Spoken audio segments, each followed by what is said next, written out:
The most merciful thing in the world is the inability of the human mind to correlate all its contents. We live on a placid island of ignorance in the midst of black seas of infinity. My knowledge of the thing began with the death of my grand-uncle and a puzzling box I inherited.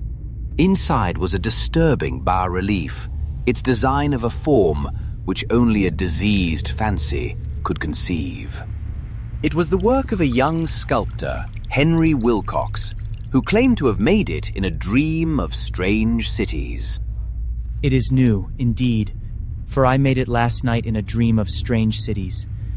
Hearing a voice that was not a voice, a chaotic sensation, I can only render as Slulhoof-tagged. At this time, sensitive people across the globe were afflicted. Artists dreamed bizarre things, and a tide of panic and group folly swept the world. My uncle's notes then pointed to an older matter, the tale of Inspector Legrasse and a statuette found during a police raid.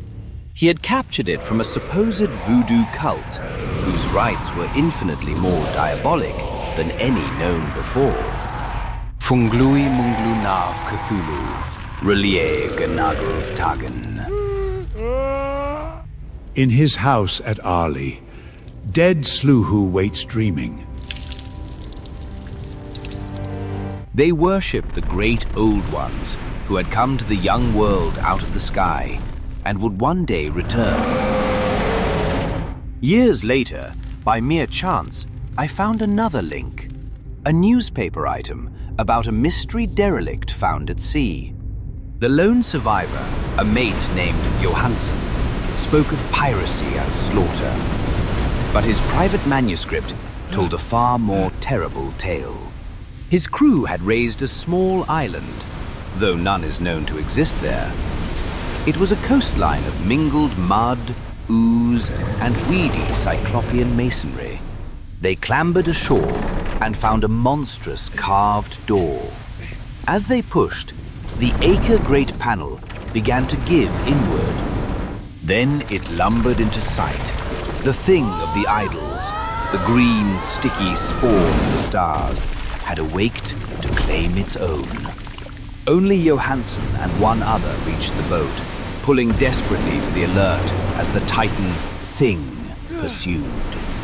Knowing the Thing could overtake them, Johansson resolved on a desperate chance and drove his vessel head-on.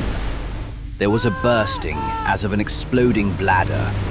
But God in heaven!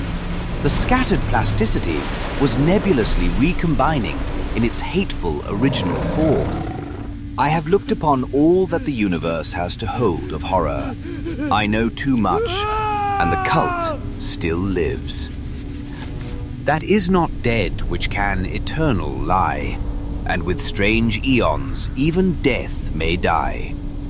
Loathsomeness waits and dreams in the deep.